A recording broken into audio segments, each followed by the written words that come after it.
Sleep reminds you and me that he is God and we are not. We are creatures. We are creation.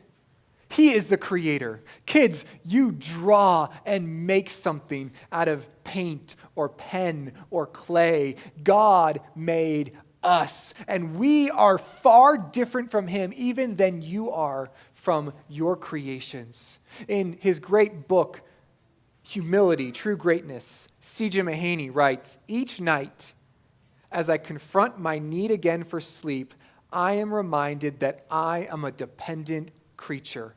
I am not self-sufficient. I am not the creator. There is only one who neither slumbers nor sleeps." Psalm 121, verse 4. And you know what? I am not that one. We need things like air, food, water, and rest. And do you know amazing things happen when you sleep? Amazing things go on inside your body. So while you are resting, God has designed your body to sort your memories. Your cardiovascular system slows down. If you check your heart rate during the night, you'll see how it drops properly. The wear and tear on your body is able to rest. Your hormonal system gets rebooted. You don't need to understand the science to understand how good a night of sleep is for you. In the 16th century, famous poet William Shakespeare wrote, "The sleep that knits up our raveled sleeve of care. If daytime anxieties tear us apart, sleep tends to bring us back together." And we need to rest to be put back together because the Heavenly Father is still working, sustaining the universe, sustaining us. Therefore, you are not God. Sleep is good for you. And so sleep is an act of trusting God. Fred Sanders, a theologian, wonderfully says, "Sleep is a good opportunity to entrust yourself, your entire self, to God's care, to relinquish control to a God whom you have to trust." When you sleep, you say, "I can't do it all." When you are in a solid rest, you cannot protect yourself. You sleep and rest because the world literally does not depend upon you. Your life and livelihood does not depend upon you. Your safety does not depend upon you. It all depends on who? God. But sleep reminds us we're not God. Sleep is a gift. Sleep is trusting, but sleep sometimes is to be sacrificed. While sleep is a gift from God, sleep is not God.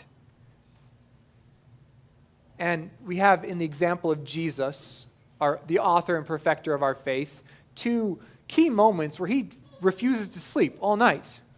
You remember, before he chooses his disciples, he goes on the mountain to pray in Luke chapter 6. And the day comes, he leaves the mountain having never slept, having prayed all night. He comes down and he chooses the 12 whom he calls apostles. Huge decision. These are going to be the foundation of the church. Jesus prayed all night in preparation. And in the night before his crucifixion in Gethsemane, while his disciples were struggling and their bodies were weak, what did Jesus do all night? Prayed. He stayed up. He sacrificed sleep because more than sleep to face that trial ahead, he needed his Father's help. Sometimes we become very desperate to sleep.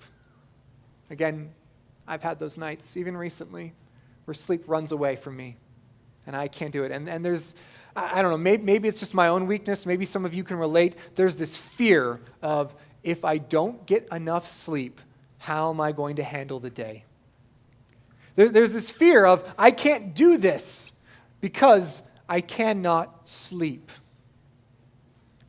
And when you feel powerless over your body, when you feel powerless and able to get that gift of sleep, you need to embrace the truth that sleep and strength are gifts from God. And we need to say something like, I got this quote from a great book called Resilient Faith. I've only got 4 hours until the alarm goes off. I can't handle it unless the Lord promises to carry the week. And Isaiah 40:11 says he does. Tomorrow will be okay because tomorrow God will be with you. Sleep is a gift. Sleep is humility. Sleep is not God. But then you might ask, okay, but if God fights for us, does that mean I should just sleep all day and let God do it?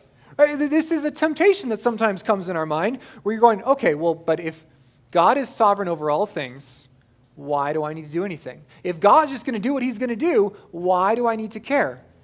There's warnings against this. And we're close to Proverbs. If you turn to Proverbs chapter 6, just go over a few books. I know Psalms is a really long one, so it takes a little while to flip through. Proverbs chapter 6.